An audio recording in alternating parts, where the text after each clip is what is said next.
Welcome, and thank you for tuning in to ESG Talks, a KBRA podcast series focusing on environmental, social, and governance (ESG). This podcast series highlights various ESG hot topics and includes commentary from prominent voices within the ESG community. In this episode of ESG Talks, I interview Kim Kovacs, the newly appointed CEO of Santa Fe Farms. Santa Fe Farms is a fully integrated company leading the growth and development of the industrial hemp industry. Kim is also managing director of Auroreo Ventures, a strategic advisory and investment firm that provides a place for high net worth female investors and entrepreneurs to connect and to empower women to invest and seek investment. Kim has had a long career as an entrepreneur, investor, and mentor, having founded 6 companies, raising more than $120 million in equity capital for these ventures, and negotiating several $100 million exits. Kim and I discuss highlights from COP26 regarding climate mitigating technology and innovation, and also the role emerging industries, such as the industrial hemp industry, will play in the low carbon transition. Hi, Kim. Thanks so much for coming on today to chat with me about the technology side of COP26. I'm just going to jump right into the questions that I have for you, if that works. Absolutely. Thanks, Emilie. It's a pleasure to be here, and what a great time to have this discussion. It really is, coming off of the momentum around COP. So, like KBRA, Santa Fe Farms was in Glasgow for the events surrounding COP26. And obviously, this was a really huge opportunity for companies in climate-related emerging industries, such as the industrial hemp industry, as technology and innovation were a key component of the discussions. So what were some of the highlights of the event related to innovation and clean climate solutions? Well, this COP26 brought together a lot of global leaders, which we would expect. What we didn't really expect were there were 150,000 people in the streets during this event. And a lot of them were participants from, I would say, the younger generation. And so we are now hearing from this next generation of both consumers and citizens and the impacts that global climate solutions have for them. And we need to start really listening. So I think that was one thing that was very interesting hearing and what was coming out of the COP26 activities over the last few weeks. But it isn't just about the goal of, climate mitigation, but also how are we going to have economic growth and spurring job growth as part of this sort of new carbon economy, as opposed to a fossil fuel economy. And so I think there's a lot there that we can unpack maybe a little bit later in this discussion. And the third one I want to really kind of mention is this breakthrough agenda that they had. And there were multiple parts to that. There are really 5 major sectors between power, road transportation, steel, what's going to be happening in those industries. Hydrogen was a very big topic of conversation, but my favorite was, of course, agriculture. And how do we start to incorporate sustainability into our global farming practices? What are some of the nature-based solutions that we can start to look at? So there's a lot of discussion around that as well. Definitely. And so, as you mentioned, promoting sustainability in global farming practices was a big part of the breakthrough agenda. How do you see Santa Fe Farms' mission really fitting with that kind of part of the breakthrough agenda items? So I think, for us, it was really the first time that there was this attention now put on nature-based solutions. And, let's be honest, photosynthesis is really a very clear and very evident path for all of us to look at carbon sequestration. It is a natural solution. It's been occurring since the earth was formed. And we have an opportunity to really start harnessing and embracing these nature-based solutions for real, true solutions for our planet. And so, there's 2 real aspects of, sort of the carbon net zero goals. One is to take carbon out of the atmosphere, and the other one is to not put carbon back into the atmosphere. So there's really 2 sides of it. And if we're going to look at that first part, which is reducing the amount of carbon that's out there, hemp as a product, hemp as a nature-based solution has this really clear path in sequestering carbon. It is a natural carbon sink. And so every acre of hemp that is grown is sequestering carbon very close to an acre of rainforest. But it doesn't take 10 years or more to grow forest. It takes about 90 days to grow an acre of hemp. And so we see this really being a true opportunity for the world and farming to embrace this as a solution and create that carbon sink immediately back into the soil And it's something then we can use these products to now further create sustainable products from there. And so it's this really unique solution. I would say COP26 really opened the door for us to start talking about these nature-based solutions, and for the world, and I would say industries in general, to start going, okay, wow, there's money that's going to be put towards these. There's innovation, there are opportunities. And I think by COP27, we're going to see a huge shift away from the other four agenda items and more towards these nature-based solutions as a result. And I think hemp will now have a forefront in that conversation at COP27.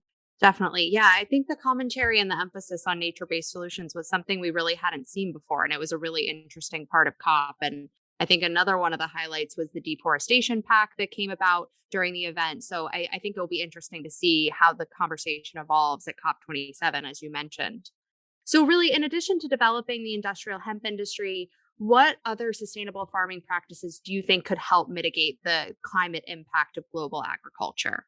So hemp is, as I said, is a very interesting solution that we are really promoting as sort of an industrial product, not just, the growing of hemp, but also the utilization of those products. One of the things that happens as we start to process hemp down into various components, and I'll say sort of raw materials, and these can be for replacement in plastic. They can be, as a paper alternative or a wood pulped paper alternative. We can look at building materials made out of hemp. I mean, all these other sort of products. But once we get the products out of hemp, there's a residual amount of biomass left over. And what we do with that is we create biochar. And so I think also at COP26, we started to see and hear more about biochar as a global solution to some of the soil regeneration that needs to happen. Biochar in and of itself is an incredible carbon sequestering product because you're really putting charcoal back into the soil. You're regenerating the soil. You're allowing it to flourish as it needs to. And let's be honest, we've tilled our soil quite a bit here, not just in the United States, but globally. And our topsoil is in need of repair. And so if we can regenerate it through the growth of hemp, use those products in an industrial, sustainable way, and then the biomass that's left over, we create biochar and then put that back in the soil. That's a full cycle solution that is really very unique. And like I said, extremely exciting, especially for us here at Santa Fe Farms. Definitely. That is really fascinating. You really get the full life cycle. And so, what have been some of the barriers that you've seen in your efforts to expand the industrial hemp industry?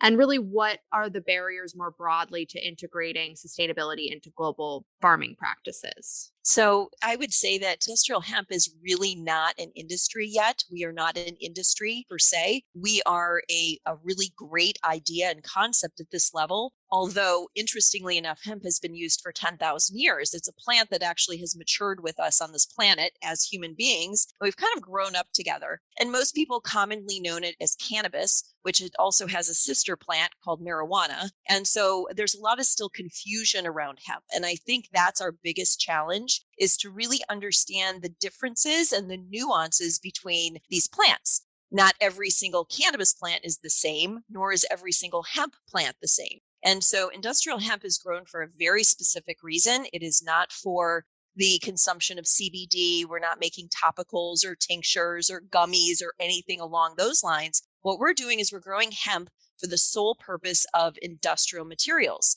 Like I said, these can replace plastic and building materials and textiles. I mean, if we could start replacing some of the cotton that we have in the world with hemp and hemp fiber, we can sustainable, right? Sustainable products, something that's sequestering carbon that requires less water.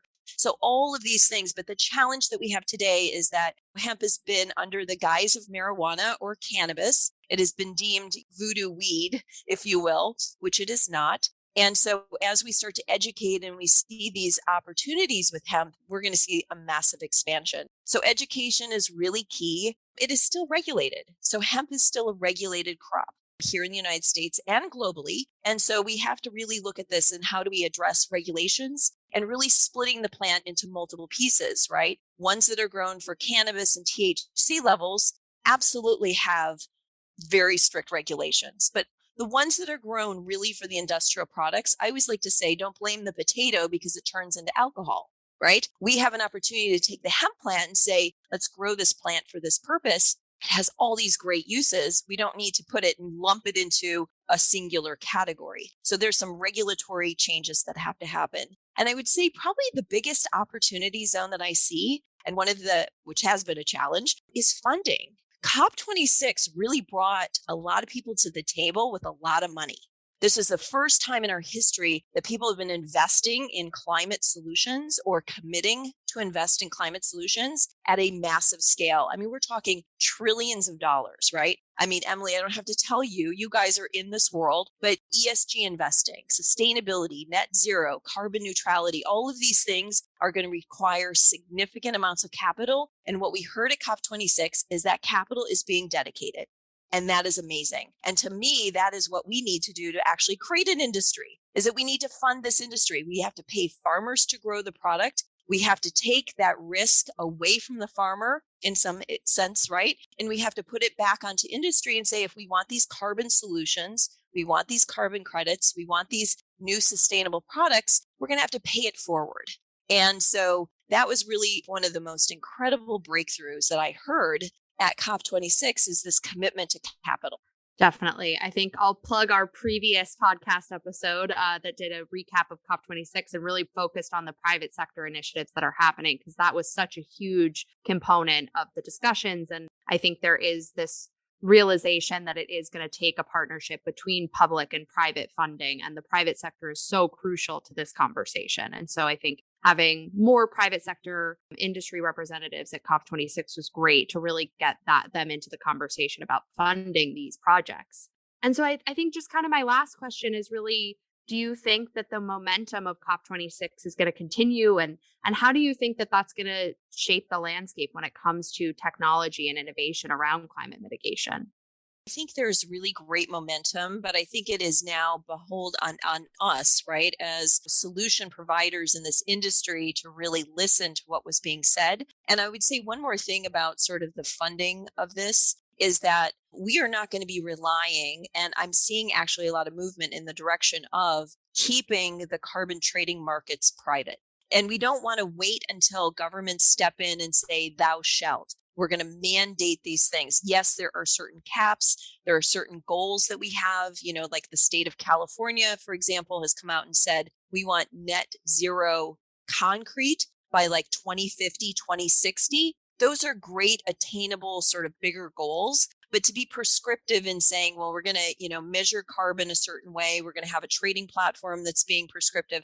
I love the fact that industry has stepped in and said, we want to do this voluntarily. We are going to pay for carbon credits. We are going to engage in different types of technologies to get there.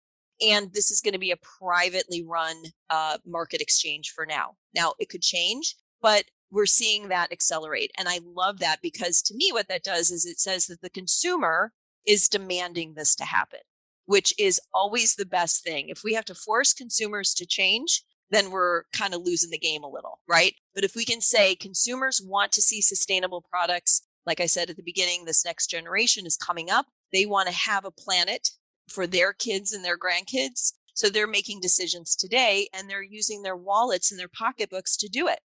So let's support them. Let's, use the capital that we have. Let's invest in these solutions. Let's provide these alternatives to, I would say, a fossil fuel industry, right? We don't need to have polyester anymore. We can have these nature-based clothing and textiles and different products, and not have to, for the sake of the environment anymore. Those are kind of like my key things. And I would say that, again, I'm looking forward to COP27, because I do think we're going to have, not just the problems sort of identified or the opportunity zones identified as we did in COP26. I think COP27 is going to be about, well, what are these solutions? And then what's the timeline and the requirements to get there? Definitely. And I love what you said about, this consumer interest in sustainability, because I think that was on display like never before at COP26. We saw demonstrations in the streets every day or surrounding the events.